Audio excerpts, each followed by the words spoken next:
Nós vamos tratar de um tema que foi anunciado, que é para que serve um retiro? 7 boas questões para o retiro. Eu havia mandado para vocês, né, um roteirinho da nossa exposição, vamos tentar mais ou menos segui-lo. Alguns aqui vão preparar-se, já vão fazer esse retiro, que vai ter agora em novembro, outros farão um retiro que haverá em dezembro, e aqueles ainda que então estejam pensando em fazê-lo, possam se animar. Nós estamos organizando um aqui em Fortaleza, que será em dezembro, ainda tem algumas vagas, né? Depois, quem quiser interesse também e queira mais informações, pode conversar comigo no separado também. Mas essa ideia, né, do retiro, o primeiro tópico que eu colocar para a gente refletir é o seguinte, né? Vale a pena fazer um retiro, sobretudo, vindo para uma questão de sabedoria. Vale a pena a gente parar e pensar um pouquinho, né? Afinal, eu tenho vindo para quê? E eu pensava aqui, para começar a gente a refletir nesse tópicozinho, uma frase do Nosso Senhor, né? Nosso Senhor, ele, no Evangelho, ele tem uma parábola, a parábola do juízo, né? Em que ele vai qualificar, de certa forma, a vida, conforme a conduta que as pessoas tiveram ao longo dela. Mas a gente vai tratar um pouquinho mais dessa parábola adiante em outro tópico. Agora, o que eu quero basicamente desenvolver aqui, antes de tudo, é falar de outro aspecto, né? É tratar aqui não tanto dessa perspectiva, né, relativamente nessa dimensão do juízo que vai ser feito, senão do que nosso Senhor fala, vinde benditos de meu Pai, né, que é essa qualificação. Nosso Senhor vai chamar algumas pessoas para irem para o céu, né, e algumas que vão se distanciar, né, isso que acaba acontecendo ali. Então, e é nesse sentido, né, que a gente vai notar que, portanto, o que me interessa viver, né? Como é que eu vou direcionar minha vida, né, nesse sentido? Isso aqui importa quando a gente está atento. E é nesse sentido que eu colocava aqui essa primeira frase do Nosso Senhor, né? Vinde benditos de meu Pai.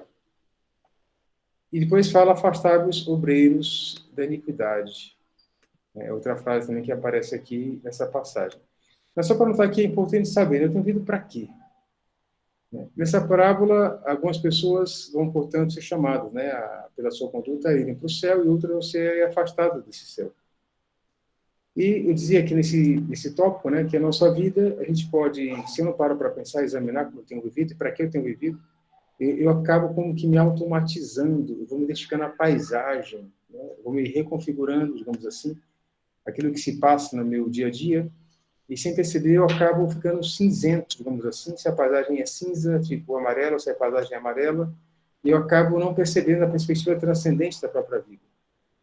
Então, o retiro é uma ocasião sempre de dar uma parada e recuperar a terceira dimensão, né, a perspectiva transcendente da vida, me situar, né, e verificar se eu tenho vivido realmente a partir dela, né, ou se eu tenho deixado me arrastar, eventualmente, por uma visão plana, né, e, portanto, não profunda da existência. E essa é uma questão sempre boa para a gente ver no retiro. O que é a minha existência? Nas várias dimensões da minha vida. Dimensão profissional, dimensão familiar, dimensão do relacionamento com outras pessoas, a dimensão da dedicação à formação cultural, de dedicação profissional, né, que falava aqui ao mesmo tempo. Como é que eu tenho sido na prática, né, devido a tudo isso? Então, é uma questão boa, né? Começa por aí falar, questão de sabedoria. Eu tenho vindo para quê, afinal? De modo concreto. Uma questão que sucede a essa, eu falava, a questão de inteligência. O que realmente importa? É uma segunda questão que eu penso que a gente pode considerar. Quando a primeira questão é só para um exame pessoal, como é que eu tenho vivido? A segunda é, como é que importa viver? E aí, a frase do Nosso Senhor, né? Vale a pena construir sobre a rocha, não sobre a areia. E eu colocava como uma moldura para a gente pensar nesse segundo ponto, daquilo que realmente importa, uma frase também no Evangelho, o Senhor fala, Maria escolheu a melhor parte, e não lhe será tirada. E que me passou a seguinte ideia também nesse contexto, né? Que Nosso Senhor, não é que ele critica, fala que é ruim o que Marta está fazendo. A gente lembra aquela passagem, são 12 irmãs, chega Nosso Senhor em Betânia, com vários discípulos, os apóstolos, até a casa de Marta, Maria e Lázaro, e ao entrar ali, naturalmente Marta, que é muito prática, começa a se preparar, chega mais gente para o almoço, É natural, vai arrumar casa, arrumar alimentação para todo mundo. E Maria se senta aos pés de Cristo e fica escutando nosso Senhor falar. É isso que acaba acontecendo. É nesse contexto que se nota o quê, no fundo, né? Que Maria está ouvindo e Marta reclama com o Senhor. O Senhor não se importa que fique eu a trabalhar e Maria fique aí, né, como que folgada, né, em vez de me ajudar? E o Senhor fala, Marta, Marta, tu queres por muitas coisas, mas uma só é importante. Maria escolheu a melhor parte, não lhe será tirada. Uma vez essa ideia, né? Escolher a melhor parte, não lhe será tirada. Não é que está criticando, hein, o que Marta faz. Fala que a melhor parte está com Maria. O que importa realmente. Então, claro, primeiro eu falava antes, eu tenho que examinar como é que eu tenho vivido. Segundo ponto, eu sei o que realmente é importante, porque às vezes meu próprio critério de vida pode se basear numa falta de formação na própria percepção do que realmente interessa. Então, também, de certa forma, no retiro, eu posso ir com essa abertura para rever os meus critérios de compreensão da realidade. E aí eu pensei aqui algumas ideias também, né, associadas a esse assunto, né, que é isso, né, que as coisas têm um valor que às vezes eu posso estar compreendendo de modo equivocado. Então, no retiro é bom ir com essa abertura, pedir ao Espírito Santo, se eu vou para o retiro, que me ajude realmente a focar as realidades da minha vida a partir da perspectiva que Deus quer que eu as perceba. Né? E sempre todos nós temos algum tipo de percepção equivocada. Tá? Nós não somos platônicos. Platão achava que todo erro, melhor, Sócrates, né, que todo erro moral derivava de uma falha de compreensão. Já Aristóteles fala, não é só isso. Há uma má vontade, às vezes, também que se coloca de meio termo aí. Né? Mas, de certa forma, realmente a falha da percepção favorece a falha da deliberação, da vontade, da ação. Né? Mas, nesse contexto, tem que pensar ainda assim, né? Como é que eu consigo, talvez, depurar, né? Depurar depurar a minha vida, né? Para poder, a minha percepção, para poder aprimorar a minha conduta, a minha escolha, a minha deliberação. Então, nesse contexto, o que eu pensei foi o seguinte, né? Eu vi como que eu pensei em 5 níveis diferentes que as pessoas poderiam viver a partir da compreensão da realidade que elas têm. Né? Então, aqui não tem só a ver com a própria compreensão da realidade, mas uma pessoa ela pode ter uma vida egoísta, na qual ela acaba tendo uma certa aderência a coisas ilícitas também, moralmente equivocadas, e ao mesmo tempo ela entende que aquilo de modo, na pessoa transcendente, espiritual, aquilo também é ruim. Então aqui eu pensava que ela acaba tendo uma vida de quase natureza demoníaca. Ela sabe que aquilo realmente é para o mal espiritual transcendental, inclusive. E não está nem aí, ela quer realmente isso.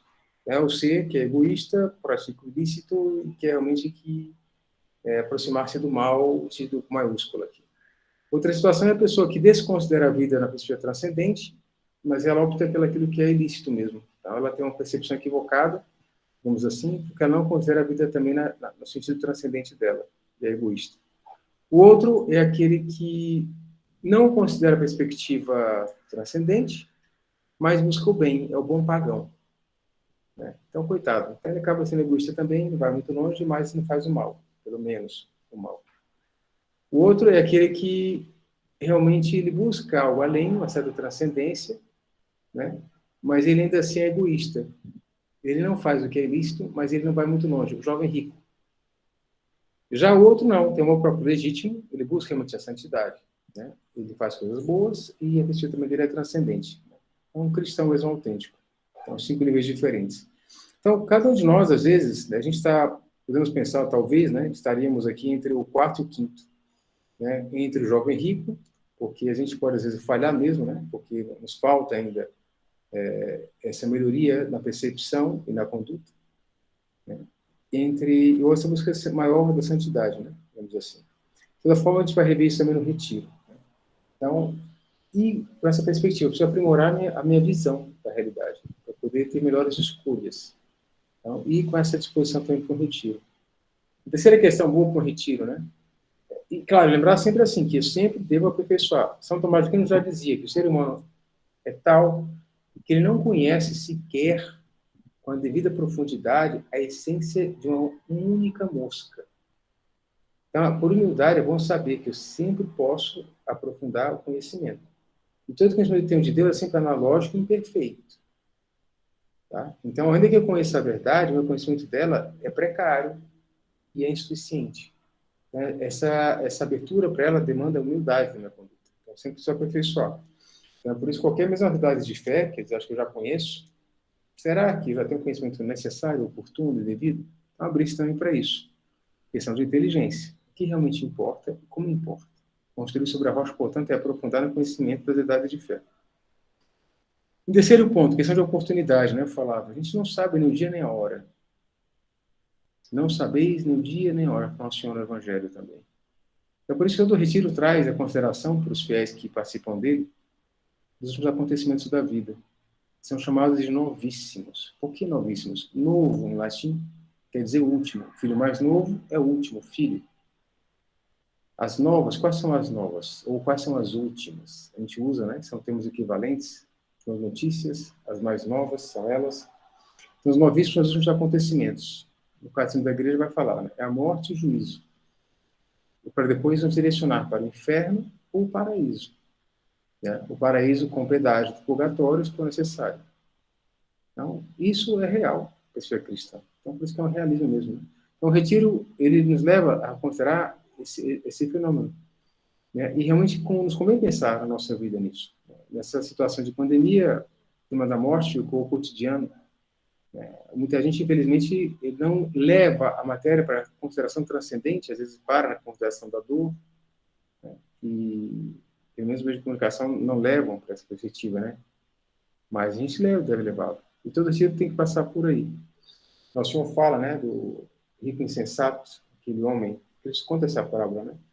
Que plantou, grande colheita, agribusiness, alma, tens bens para passar muitos anos. Construiu celeiros maiores para poder guardar seus bens. Come, bebe, regala-te, descansa, desfruta, deleita-se. Cristo fala insensato. Hoje mesmo pedirão contas da tua alma. De que te servirá guardar tantos bens? Para quê? Então, a precariedade do tempo, do nosso tempo, eu tenho que perceber, né? E a partir dessa constatação, entender, né, que o valor do tempo se dá exatamente em como que eu me dou nesse tempo. O valor do tempo se dá também em que eu me dou nesse tempo, em que eu me entrego nele. E saber realmente que o próximo de contas dele é a qualquer instante. É engraçado pensar que a nossa liberdade é tão valorosa diante de Deus, que Deus quis realmente que ela pudesse ter o poder de dar uma dimensão da vida pelo último ato que eu tenho na minha vida. E com relação a isso, poder ilustrar também, né, a situação do bom ladrão. Eu dizia outro dia, lá em Teresina, né, o bom ladrão, o maior roubo que ele fez na vida dele foi roubar o coração de Cristo. Ali naquela hora, né? Ele roubou. Né? Ele foi tal o ato dele, de delicadeza com o nosso Senhor, de confiança e de fé. Lembra-te de mim quando estiveres no teu reino. Naquela situação, ninguém reconhecia mais Cristo como rei. E ele fala, lembra-te de mim, portanto, ele pede misericórdia, aquele moribundo do lado dele, nosso Senhor, né? Quando estiveres no teu reino, lembra-te de mim. Então, vamos pensar uma consideração muito bonita, né? Ali ele roubou o coração de Cristo. Então, até então, digamos assim, toda a atividade dele, né? Sempre era vista, nesse instante ele consegue, com aquele ato dele, né? Ele protegeu Cristo com relação ao outro que atacava, né? Algo bonito, algo de amor, de proteção, de carinho. Depois ele roubou com essa frase também. Então, e aquele ato dele, portanto, é um ato livre. Ele se autodeterminou ao bem supremo. E aquilo como que cancelou todos os atos anteriores dele. Ele falou da liberdade no tempo. Então, é importante pensar, né, que Deus nos dá esse muito valor para o tempo, porque o tempo é com a eternidade. Então, eu tenho que considerar o tempo como, ao mesmo tempo, né, insistindo no termo, pode ir para o outro lado. Eu gosto de imaginar, às vezes, que o último instante da nossa vida é exatamente um instantâneo. Uma fotografia que perdura para a eternidade. O último ato. Aquela fotografia permanece, o instantâneo do instante. A palavra instantâneo tem a ver com isso. O instantâneo, né? Exatamente a memória do instante, que se guarda. Então, quem está sempre buscando, com a sua liberdade, né, praticar atos que se voltam para o eterno, né, o eterno bom, quando Deus captura aquela imagem do último instante, e essa era a intenção daquela criatura, é assim que ela vai permanecer. Porque ela quis assim. Então, o exercício da liberdade se dá sempre no tempo, em todo o tempo, a cada tempo. E eu não sei qual é o tempo que vai me chamar. E Cristo falou justamente, não sabeis nem o dia nem a hora que virá. Vigiai e vigiai. Isso deve ser considerado um retiro. Mas não por medo, hein? É pelo contrário, para valorizar exatamente o tempo. É um dom de Deus, é um talento para render. Um quarto ponto, colocava aqui, para a gente pensar como um tópico a ser levado em consideração, né, no nosso retiro, questão de conveniência, o que realmente me convém. E aqui a minha ideia era pensar exatamente na ideia da vocação de cada um. Qual o sentido da própria existência, do próprio, do meu, o meu viver? Qual a minha vocação? Como é que eu vou traduzir a minha conduta na realização do que meu Criador sonhou e projetou para mim? E aqui eu pensava em algumas passagens da Sagrada Escritura, do Evangelho, em que Nosso Senhor, ele realmente mostra que para cada um de nós há um caminho pensado. Então, vamos lembrar aquela passagem do homem endemoniado de Gerasa, que ele é curado. Nosso Senhor coloca os demônios que ocupavam aquela alma, lança sobre os porcos, né, que se projetam num mar, chamado de mar entre aspas, e todos morrem. Aquele homem, portanto, é curado. E aquele homem fica agradecido a Cristo. E vai buscar Deus, a Cristo, para poder segui-lo. E diz o seguinte, né, Marcos 5, 18 e 19. E entrando ele no barco, isso que foi curado, rogava-lhe o que for endemoniado que o deixasse estar com ele. Jesus, porém, não lhe o permitiu, mas disse-lhe, vai para a tua casa, para os teus, e anuncia-lhes quão grandes coisas o Senhor te fez e como teve misericórdia de ti. A tua vocação é entre os teus anunciar. Vai. Enquanto isso, em outra passagem, Mateus 9:9, e Jesus, passando adiante dali, viu assentado na alfândega um homem chamado Mateus, e quem escreve aqui é o próprio Mateus. E disse-lhe, segue-me. E ele, levantando-se, o seguiu. Então, chama um, o outro fala, a tua vocação é ficar ali, você me segue. E outra passagem, uma terceira, João 20, 21, 22. Quando Pedro viu aquele discípulo, perguntou a Jesus, Senhor, o que vai ser deste? Jesus respondeu, se eu quero que ele permaneça até que eu venha, que te importa isso? Tu segue-me. Então, para cada um de nós, Deus tem um caminho. Então, nos interessa também saber o que Deus pensou para a gente.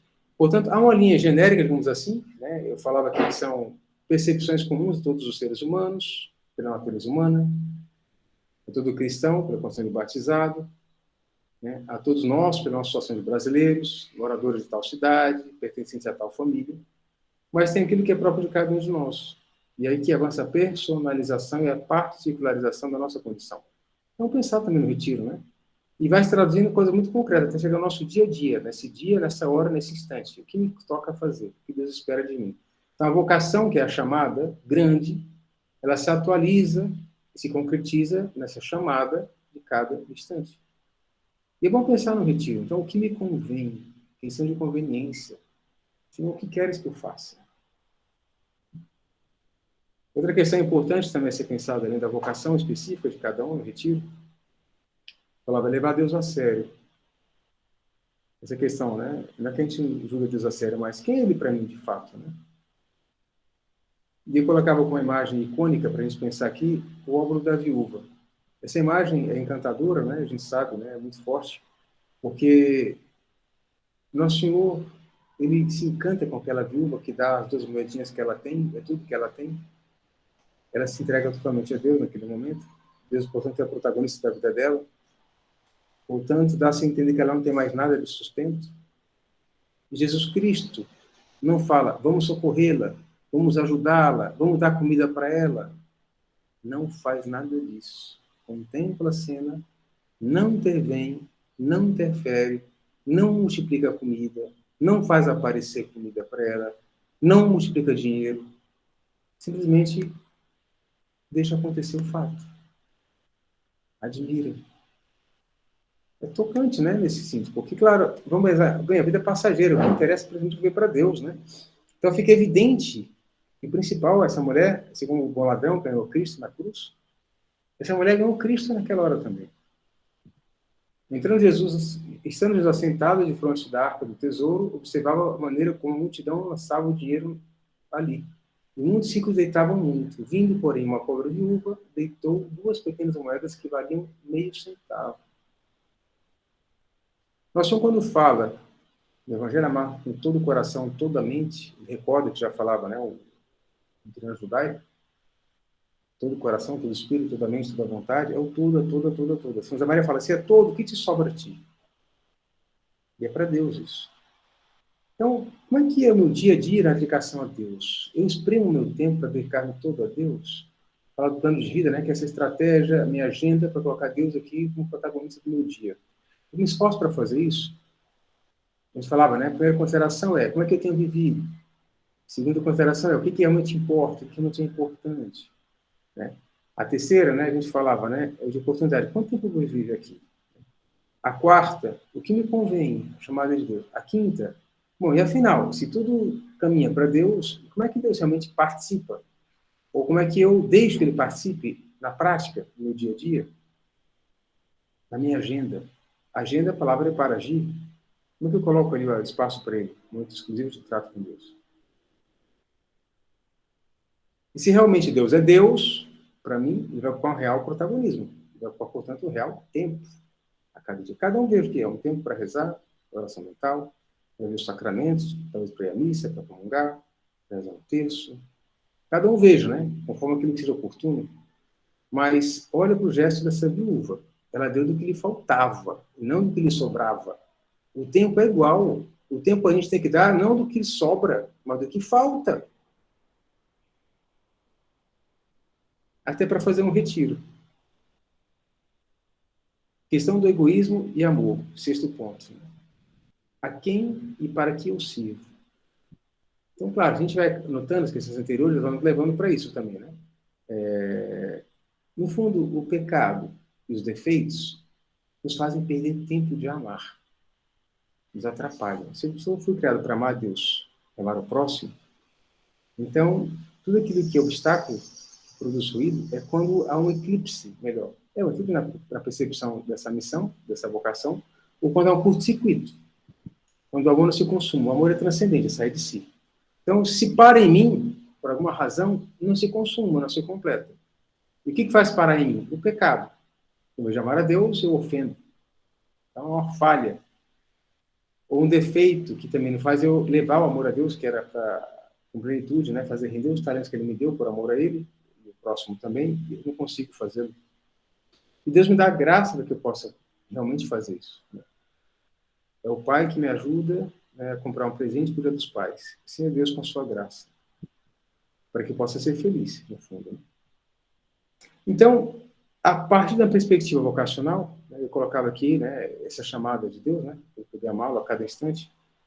Ele tem os 10 mandamentos em 2 tábuas. A primeira tábua, amor a Deus. A segunda tábua, amor ao próximo. E a gente também no retiro tem que repassar isso. Como é que eu ando na prática?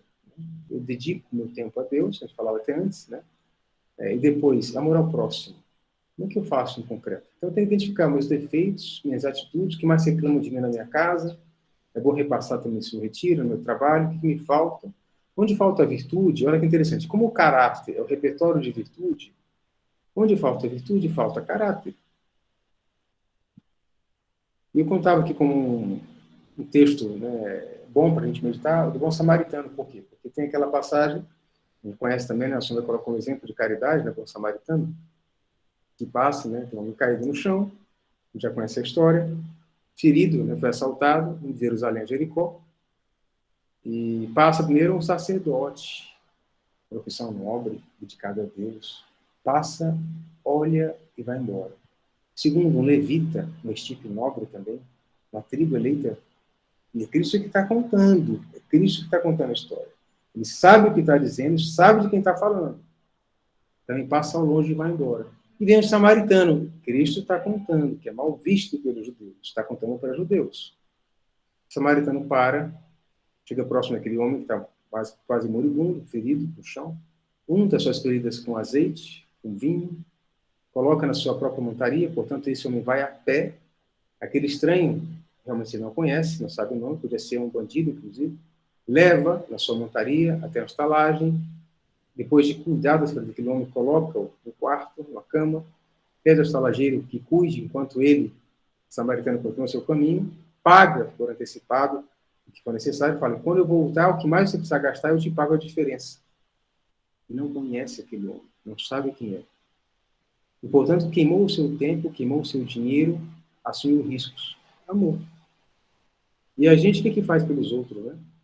É interessante pensar, né? E Cristo fala, esse foi o próximo do outro. Esse amor o próximo. É uma perspectiva que, às vezes, a gente, hoje, talvez não perceba que essa dimensão que Cristo coloca do amor ao próximo. Então, eu retiro para rever minha vida inteira, fazer uma avaliação dela para me identificar com Cristo, eu tenho que aquele modelo que Cristo coloca. Esse é o modelo de amor ao próximo. É samaritano. Então, é bom eu chegar, né, num parâmetro, né, efetivo, para poder, talvez, né, crescer e dar um salto na educação com Cristo. Me convém fazer isso. Uma outra questão aqui, no final, de pensar na sétima questão, da eternidade mesmo. Para onde eu quero ir? Para próximo para longe de Deus. E a escatologia é fundamental. Eu falava dos novíssimos, né? Mas agora eu falo até de pensar no próprio céu. Ou associando agora da felicidade em felicidade. Preciso pensar nisso. Isso não é ruim, isso não é errado. Isso é necessário.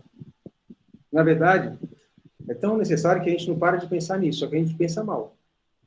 A gente associa sempre outras coisas aqui, passageiras. Então, tem que realmente entender a conexão desse desejo meu de felicidade aqui com a sua real perspectiva transcendente, que é exatamente a nostalgia que eu sinto nesse momento, de tudo que posso me satisfazer aqui, está relacionada a essa perspectiva que está no meu coração, no meu DNA existencial, essa vocação para o céu, para o paraíso.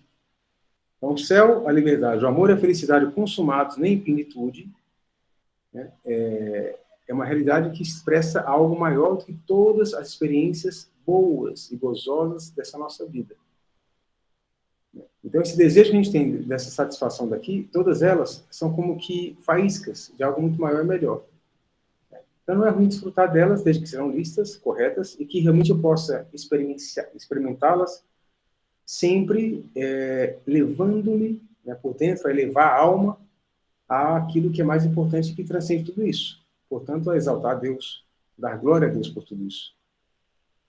E a pessoa realmente, quando se deixa conduzir por dentro, nas perspectivas da glória a Deus, por tudo que ela experimenta de bom, e o faz, se as coisas são lícitas, são boas também, né, ela deixa que as virtudes teologais dentro dela também se acendam. A fé, a esperança e a caridade, que é a ação divina dentro da própria alma. Né? Então, olha que engraçado. Tudo que é de bom vem de Deus. Eles falavam, um só é bom. Falando com um jovem rico. Então, tudo que desfruta, um só é belo, um só é verdadeiro. Bom, o belo e o verdadeiro, né, se identificam aí. Então, qualquer coisinha de boa que a gente experimenta nessa terra era para ser como levar a Deus. E alguma coisa gera um bloqueio e eu acabo parando, aquela ideia do curto-circuito. Né? Pois bem, eu tenho que me esforçar pouco a pouco, aquilo que me atrai, eu tenho que trabalhar, né, para fechar a conexão. E achar a chave que me conecta com a eternidade a partir daquela experiência simples, corriqueira. Né? Como o São Francisco, que andava com a natureza, né, irmã Sol, irmã Lua, a flor, tudo levava a Deus. A oração contemplativa é isso. Essa conexão, né, que leva com que as teologais expressem, conduzam a pessoa de imediato dessa experiência mais sensível, mais comezinha, né, a esse tipo de conexão mais transcendente. E a gente está caminhando para isso. Se o plano de vida vai acontecendo na nossa vida, pouco a pouco a gente vai desfrutando dessa percepção mais sobrenatural, cotidiana, que não é nada de ponto de vista místico, algo, digamos assim, experiências esotéricas, são coisas simples. Como a poesia da Adélia Prado, vamos chamar assim, é simples. Não precisa ser algo... É simples. Então, pensar também, né? Mas a eternidade também nesse sentido, né? Ela é muito mais, às vezes, próxima do que parece, né? A percepção. Então, eu não preciso ter pirotecnia. Eu olhar para a vida de Maria e José, não tem pirotecnia nenhuma. Não tem. Então, voltados para a eternidade. Então, é melhor a gente entender que há muito mais simplicidade nessa busca da eternidade cotidiana do que a gente imagina. E não seria bom considerar também isso, porque a gente pode estar buscando às vezes, tanta coisa tão fabulosa e não precisa da fábula, só precisa da realidade. Né? Para terminar aquela frase, né, do Guimarães Rosa, né? Algo de extraordinário dentro do ordinário. E se eu não percebo aqui, eu tenho que melhorar meus olhos. Né? passagem do Evangelho, né? Dominut vidiam, né? Do cego, né? Eu lembrava aqui na missa, né? Então, o que eu vejo. Então, retiro é para a gente poder ver. Ver, rever, avaliar, reavaliar, examinar. Então, eu vou falar alguns pontos para a gente poder aproveitar a ocasião, o retiro sempre é bom. Os retiros que eu acusei organizam são retiros de silêncio. Silêncio é a porta de entrada da vida interior. Tem várias modalidades de retiro, todas são maravilhosas, né? Em especial, São José Maria era muito, encarecia muito esse retiro de silêncio, porque ele entendia que era oportuno para a alma, no silêncio, colocar-se mais em condição para escutar Deus, né? Então, nesse contexto, né, o que é o retiro de silêncio? Quer dizer, entre as atividades não há conversa entre as pessoas. A ideia é que cada um possa buscar falar com Deus. E por isso se considera de silêncio. O silêncio externo e o silêncio interior. As pessoas evitam, portanto, ficar no WhatsApp, eletrônicos, né? Tentam realmente recolher-se. Para poder escutar o Espírito Santo que fala no fundo da alma, que fala na nossa consciência, que vai se comunicando. Né? Mas é isso, é um silêncio eloquente, portanto, né? Para ter maior comunicação. Então, é uma experiência boa, né? O retiro, sempre vale a pena. E lembra também essa ideia do Nosso Senhor no deserto, que era silêncio. Por isso busca o silêncio. Então, que a gente possa buscar nesse silêncio essa conversa mais íntima com o Nosso Senhor, no do retiro, fazer, se for possível, né? Mas para poder voltar dali com Ele pronto para uma vida de maior relação com Deus, de maior serviço também às almas que nos esperam. Porque quando a gente se torna mais próximo, quando a gente se identifica mais com Cristo, maior é nosso dever também, né, digamos assim, de cuidar das almas. Ele fala, povo, vim trazer a terra, e que quero, senão que há.